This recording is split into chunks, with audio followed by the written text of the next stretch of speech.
आजाद बोल इंडिया में आपका खैर मकदम है। आपके साथ में आदिल खान आजाद। यमन के हूथी लड़ाकों ने वो कारनामा कर दिखाया है जिसने सुपर पावर अमेरिका की वॉरफेयर टेक्नोलॉजी की पोल खोल कर रख दी है। हूथीज ने वो काम कर दिखाया है जिससे भारत की भी फिक्र बढ़नी लाजमी है। दरअसल यमन के लड़ाकों ने अमेरिकी आर्मी के MQ-9 रीपर ड्रोन को मार गिराने का दावा किया है। ड्रोन को आसमान में ही मिसाइल से मार गिराने और फिर उसके मलबे पर डांस करने का एक वीडियो भी हूथीज ने जारी किया है। ये जो आप देख रहे हैं ये वही वीडियो है। ये जरा लंबा है, मुझे सुनते रहिए, मेरी बातों को आप अपने जहन में बैठाते रहिए और इन नज़ारों को, इन तस्वीरों को देखते रहिए। अंसारुल्लाह मूवमेंट यानी कि हूथीज ने यह दावा किया है कि उसने ड्रोन पर हमले के लिए जमीन से हवा में मार करने वाली मिसाइल का इस्तेमाल किया। हूथीज के मुताबिक अमेरिकी ड्रोन उनके खिलाफ एक मिशन पर था। वो कोई हमला करता उससे पहले हमने हमला कर दिया। यह दुनिया का सबसे खतरनाक ड्रोन है जिसकी कीमत 250 करोड़ रुपए से ऊपर है। 50,000 फुट की ऊंचाई पर उड़ता है, 24 घंटे तक उड़ सकता है। बहुत खतरनाक है। मीडिया रिपोर्ट्स के मुताबिक अमेरिकी MQ-9 रीपर ड्रोन हवा से जमीन पर मार करने वाली ज्वाइंट मिसाइल JAGM-179 लेकर जा रहा था। रीपर ड्रोन से पहले इस्तेमाल की गई पुरानी AGM-114 हेलफायर मिसाइलों की तुलना में JAGM ज्यादा एडवांस्ड है, ज्यादा खतरनाक है। अमेरिका की एयरफोर्स ने भी यह कबूल किया है कि उसका MQ-9 ड्रोन यमन में एक्सीडेंट में गिर गया है। एक्सीडेंट कहा है इसे, लेकिन यह नहीं कहा कि हमला हुआ है। उन्होंने ज्यादा जानकारी दिए बिना बताया कि इन्वेस्टिगेशन चल रही, बता देंगे आप। हूथियों ने ड्रोन पर हमला करने और फिर उसके गिरने का एक वीडियो फुटेज जारी किया है, आप देख ही रहे हैं। फुटेज में मिसाइल जमीन से छोड़े जाने, आसमान में किसी चीज से टकराने के बाद उसमें ब्लास्ट होते, एक्सप्लोजन होते दिखाया गया। इसके बाद फुटेज में ड्रोन के कई हिस्सों के क्लोजअप शामिल हैं। फोटोज भी आप देख रहे हैं। इनमें से जो कंपनी है जनरल एटॉमिक्स, उसका भी नाम सामने आता है जिसने इसे बनाया है। भारत के लिए फिक्र का सबब क्यों है ये जान लीजिए, क्योंकि हूथीज के MQ-9 रीपर ड्रोन मार गिराने के बाद भारत में फिक्र इसलिए बढ़ गई है कि भारत ये ड्रोन खरीदने वाला है। जिस ड्रोन को मार गिराया हूथीज ने, उसी ग्रेड के ड्रोन अमेरिका से भारत खरीद रहा है। फरवरी में बाकायदा इसकी डील हुई थी 3.99 अरब डॉलर की। सोचिए, MQ-9 ये ड्रोन, इसकी बिक्री की मंजूरी मिल गई भारत को, लेकिन अब इसको अगर हूथीज जैसे एक कोई सेना भी नहीं बल्कि कोई एक मूवमेंट, एक ग्रुप, लड़ाकू का एक ग्रुप मार गिराता है तो फिर ये कितना सक्षम है, कितना एबल है, ये बात समझ में आ जाती है। फिलहाल इससे टोह भी ली जाती है, यानी कि जासूसी भी कर सकता है, ये नज़र भी रख सकता है दुश्मन पर ड्रोन, और ये हमला भी करने में माहिर है क्योंकि इसमें घातक हथियार लगे होते हैं। लेकिन अगर कोई मिसाइल इससे टकराए तो क्या इसमें बचने की एबिलिटी नहीं है? क्या उस मिसाइल को, जो कहते हैं ना, डॉच करने की एबिलिटी नहीं है? इस बात को लेकर सवाल तो खड़े होने हैं और हो भी रहे हैं। चलिए कुछ और चीज़ों का जिक्र कर लेते हैं। इसी वीडियो को अगर आप देखेंगे तो आपने देख ही लिया, क्रॉस हेयर में आपको ड्रोन दिख रहा है।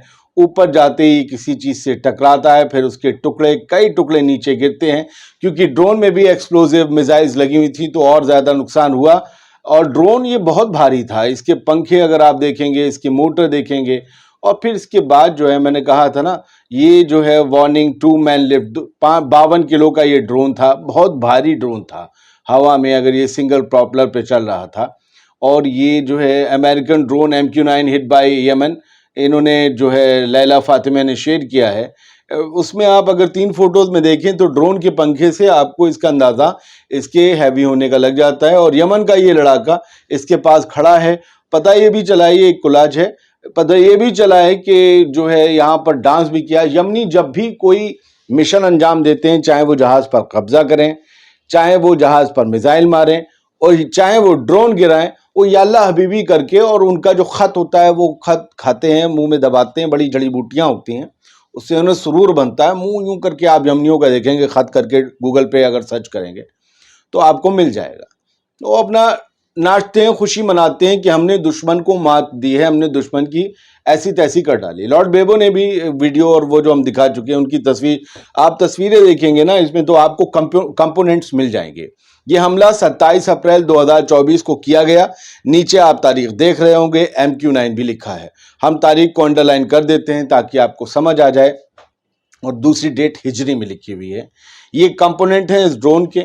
ये 250 से 270 करोड़ के बीच ड्रोन बिकता है, लेकिन इसकी ऐसी तैसी हो गई हवा में, एक मिसाइल से ये नीचे आ गया। कई उसके प्रॉपर पंखे ये सब आप देख ही रहे हैं। तो ये नीचे पड़ा हुआ है और ये यमन के इलाके हैं। यमन के हौथी ने रेड सी में भी अपने हमले तेज कर दिए हैं। उनका ये कहना है कि गजा के लोगों के हक और हुकूक की आवाज़ को उठाते हुए और इजराइल के जुल्मों के खिलाफ जाते हुए हम अपने हमले जारी रखेंगे और अमेरिका और ब्रिटेन के ऊपर इसलिए हमले करेंगे क्योंकि उन्होंने हम पर हमले किए। तो उनका ना कोई जहाज़ हमारे समंदर से जा सकता है इलाके से, ना ही हमारे आसमान में उनका कोई ड्रोन फाइटर उड़ सकता है। हमें जब भी कुव्वत और सलाहियत होगी मार गिराने की, हम मार गिराएंगे। 3 दिन से पिछले लगातार वो लाल सागर में जहाज़ों को निशाना बना रहे हैं। उसको लेकर हम पिछले 2 दिन से एपिसोड तो डाल ही रहे थे, आप देख सकते हैं पीछे जाकर। अब ये तस्वीर जो है ये गजा और रफा के कैंप्स की है, जहां पर जो है कैलीग्राफी हो रही है, जहां पर टेंट्स पर लिखा जा रहा है। उन तमाम स्टूडेंट्स को शुक्रिया अदा किया जा रहा है जो गजा के लिए, फ़लस्तीन के लिए हक की आवाज़ बुलंद कर रहे हैं, अपने जान और करियर की परवाह किए बिना। ये वो स्टूडेंट्स हैं जो अमेरिका की यूनिवर्सिटीज़ में पढ़ते हैं। 25 यूनिवर्सिटीज़ के छात्रों ने और ख़ास तौर से कोलंबिया यूनिवर्सिटी के छात्रों ने जो पहल की, जो स्टूडेंट्स ने पहल की, उन लोगों ने जो आवाज़ बुलंद की, उसमें पूरी दुनिया की यूनिवर्सिटीज़ के लोग अब जुड़ने लगे हैं। इसी वजह से अब एक प्रेशर पॉलिटिशियंस पर मेंटेन हो रहा है, जो है बढ़ रहा है कि भाई अब ये नौजवान कौम, हमारी नस्ल हमारे खिलाफ हो रही है, गजा के लिए जल्द कोई फैसला हो। सीज फायर की कोई बात इजिप्ट ने की है, उसके लिए अलग से एपिसोड बनेगा। उसमें बस यही है, कुछ प्रपोजल इजिप्ट के साथ मिलकर इजराइल ने नई शर्तों का हमास के पास भेजा है। हमास ने उसमें क्या फैसला लिया है, उसकी पूरी डिटेल, उन शर्तों में क्या था उसकी पूरी डिटेल, ये हम आपको दिखाने की कोशिश करेंगे। फिलहाल तो विदेशों की ये तस्वीरें हैं, सड़कें हैं, इजराइल के भी झंडे सामने दिख जाते हैं जो इजराइल के लिए वहाँ हक की आवाज़ बुलंद करते हैं। खबर वही होती है, दोनों तरफ की दिखानी चाहिए, हर तरफ का हाल बताना चाहिए। एक तरफ की खबर खबर नहीं, एजेंडा और प्रोपेगेंडा होती है। आप हमेशा सुनिए और समझिए कि आपको अपने विरोध की आवाज़ें ज़रूर सुननी चाहिए। बहुत से लोग हैं जो सिर्फ अपनी पसंद की खबरें सुनना चाहते हैं। मैं आपसे कहता हूं, आप खबर नहीं, एजेंडा और प्रोपेगेंडा सुन रहे हैं। अगर आप सामने वाले की खबर नहीं सुन सकते तो फिर आप में और अंधभक्तों में क्या फर्क है? मुझ में और गोदी मीडिया में क्या फर्क रह जाएगा अगर मैं एक जैसी एक तरफ की खबरें सुनाने लगूं? मैं आपको खुश करने के लिए खबर नहीं सुना सकता। आप भी खुश होने के लिए खबर मत सुना करिए, आप अवेयर रहने के लिए खबर सुना करिए। मैं जो ज्ञान देता हूं, ये जो ज्ञान झाड़ता हूं, उसकी वजह है क्योंकि हम लोग बर्बादी की राह पर इसीलिए हैं कि हमने अपनी एक आंख बंद कर ली है। मुझे लगता है जो आंख सबसे ज्यादा खुली रखनी चाहिए थी वही बंद कर ली गई है। हमें जो भा रहा है हम बस उसे ही इस तरफ की खुली आंख से देख रहे हैं, जो हमारे खिलाफ है हमने उसे देखना बंद कर दिया। उस पर नजर रखने की ज्यादा जरूरत थी, है और रहेगी, यह आप भूलिएगा मत। आज़ाद बोल इंडिया आप ही का चैनल है, आपके लिए खबरें लेकर आता है। ये QR कोड जो आप देख रहे थे, ये आज़ाद बोल इंडिया को सपोर्ट करने के लिए है। मेरी कई बातें आपके लिए पैगाम है, उसे समझने की कोशिश कीजिएगा। आज़ाद बोल इंडिया को देखते रहिए। हमें सपोर्ट करने के लिए आप इस QR कोड को स्कैन कर सकते हैं। शुक्रिया, मेहरबानी, सलामत रहिए, खुश रहिए।